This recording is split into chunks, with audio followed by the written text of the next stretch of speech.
Welcome back, U.S. history students. Today we are going to be looking at, or continuing to look at, this period of time in United States history that we refer to as imperialism, and specifically how the future state of Hawaii was influenced and affected greatly by U.S. Imperialism. It's a really interesting time that we're looking at in this unit, and Hawaii is a pretty interesting place if you've ever been there. If you ever get the chance to go there, I highly suggest it, and we're going to see how it eventually became a state in our country. We're not going to fast forward all the way until the year it became a state, but we'll kind of see the beginnings of it. And the first thing we have to look at is this guy named Alfred T. Mahan, and this concept of military might, and the fact that our military was really hugely building up during this time period that we are looking at. Now, Alfred was an admiral in the U.S. Navy. He really saw the opportunity for the United States to grow in kind of power and prestige around the world by building up our Navy, building up large ships. We don't have planes at this time, and Air Force isn't possible. Ships were the best way for a country to build up their military power, and he urged the United States government to spend the money and build large-scale warships for the Navy that could be used for a multitude of reasons, and we'll see that between 1883 and 1890 we had 9 giant ships built for the U.S. Navy, which doesn't sound like a lot, but they were very expensive, they were very large, and think about like things like aircraft carriers today that are almost cities that float on the water. This is the late 1800s version of an aircraft carrier. So what did the ships exactly do? Well, one, they show that we're very powerful. If you have large ships, that shows that you have a very strong military and that you can keep up with the rest of the world. That's kind of what this concept of keeping up with the Joneses means, that other militaries around the world and other countries are really building up their navies, and in order to compete and look strong and look like a nation that is poised to become a superpower one day, we needed to build up our Navy. It's very easy then to quickly move around the world when you have ships that are able to do so. You can protect your interests abroad, and we kind of know that imperialism is that concept of the United States spreading across the world. So being able to quickly move around the oceans is super important. Transportation, being able to transfer both people and goods across the world, definitely is a positive, and it just expands your reach. You can get to different places in the world more easily when you have these large-scale ships that offer some sort of protection to the men on board, and also just looking powerful to your enemies or anybody else that would think that maybe the United States would be an easy country to mess with. So we have all these ships being built up for the Navy. And one of the places that these ships could have traveled was to the island nation at this time of Hawaii. We see it, beautiful landscape here, a very large mansion here built right on the water, probably owned by someone who ran a pineapple plantation or a sugar cane plantation. Definitely not a native Hawaiian that would be living in there. But you see the beautiful island nation of Hawaii and the native Hawaiian people. Now take a look at these people. They certainly don't look like waspy Americans.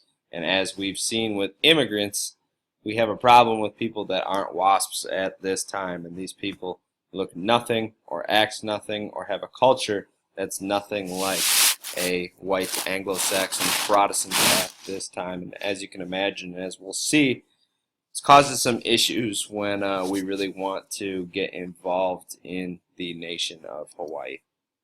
See, the culture, the people, everything looks very different, very foreign to what we consider American. And that's what begins to happen. So in the late 1790s, when the United States really became involved with Hawaii and we really knew where Hawaii even was, Hawaii began to become important due to its ability to grow sugar cane. Sugar cane, as you can see these men harvesting it on the right, was a big export. Sugar was hard to come by. It's really important. We know how much we love sugar today. Sugar back then was even more rare and kind of a delicacy. Sugar was used for a whole bunch of different foods, and being able to grow it and have a space to grow it was a pretty big deal for the United States. So many sugar planters from the U.S., they would move to Hawaii and then export their products back to the mainland, which began to cause some issues because it's not like Hawaii was just a barren island that was just there for anybody to take. There were native people who were living there. They lived by very different rules and very different culture. One of them is the fact that Hawaii was a monarchy. They had a king or queen that ran their nation and controlled their people. They were their own country. They weren't just a random collection of individuals. They had their own government set up by their own traditions and customs, and it was a monarchy. We know that the United States is not a monarchy. It was not founded to be a monarchy. In fact, we didn't like monarchies. That begins to cause some issues as time goes on, as we'll see. American businessmen, due to government regulations that any exports or anything that the United States is importing from an area that is not their own country or controlled by the United States, there has to be taxes on it. That's what a tariff is. American businessmen who were living in Hawaii were tired of sending their products over to the United States and getting charged more money due to the taxes that were put on it from it being a foreign import. American businessmen say, hey, United States, why don't we just annex Hawaii? Why don't we just take it over? That begins to be a growing theme. And also in 1887, we established Pearl Harbor there as a naval base. We know Pearl Harbor serves a bigger role and is more famous in World War II, and we'll get to that later in this course. But Hawaii became very important for two main reasons. One, it's a big source of sugar cane and other products, pineapples, and also it's a very strategic military base for us, especially to the rest of the Pacific. So we have these big conflicts brewing. One between our government systems, the fact that we have a democracy in the United States and that Hawaii is a monarchy. And also the fact that Hawaiian culture and American culture do not match up very well. They hold different values, traditions, religions, languages. Quite a difference, and certainly nothing about Hawaiian culture was very waspy, so that begins to be an issue. So the plantation owners and the farmers from the United States that lived in Hawaii, they began to become very powerful on the islands. They were making a lot of money. They held a lot of influence. They were employing native Hawaiians and began to slowly start to undermine the Hawaiian government.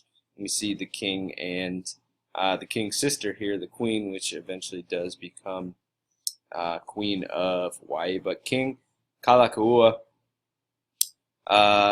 who tried to rule Hawaii just like it always has been and had tried to rule it as a sovereign, separate nation, was forced in part by this man here, Sanford B. Dole. Yes, it's the same Dole fruits. If you go to the grocery store and you see Dole, that's where that comes from. And he was a very powerful plantation owner in Hawaii. And the white plantation owners there were kind of sick of not having influence in the government, and they began to become more powerful than the king himself, so they forced him to adopt a constitution that basically only allowed white landowners, not necessarily white, but only landowners to be voting in Hawaii's government and voting in the new elections that they had installed by this constitution, because there weren't elections before. It was run by a king and queen. The only landowners in Hawaii really at this time are Dole and other plantation owners like them. Hawaiian culture doesn't work in this concept of property ownership. Just like Native Americans, there is not that piece of their culture like is valued in American culture. So basically the government gets controlled by the white plantation owners. The king passes away, and his sister, Queen Liliuokalani, she took over, and she got into a power struggle with the white plantation owners. She wanted to give power back to the native Hawaiians, which caused quite a few issues for about 6 years. I'm going to be watching a video on it in class tomorrow. Eventually, her efforts failed. The Hawaiian plantation owners and those farmers kind of overthrew the government through what's called a coup, meaning rising up and taking over the government. Dole wanted to distance himself from it. He didn't claim any involvement in it, but after the coup overthrew the Queen and took control of the government, Sanford Dole became Hawaii's first, the Republic of Hawaii's first president and leader. President Grover Cleveland at the time recognized it as a republic, and in 1897, William McKinley officially annexed it as part of the United States. So the plantation owners there got what they wanted. It became part of the United States, no more taxes on their goods, and they could make more money. The native Hawaiians, their fate was not as positive or happy in this manner. They lost control of their country. They were taken over by another, and their culture kind of begins to slowly disappear. And that's what we're really going to be focusing in on in class tomorrow. So thanks for watching. Hope you guys took some good notes on this and be ready to work with it further tomorrow.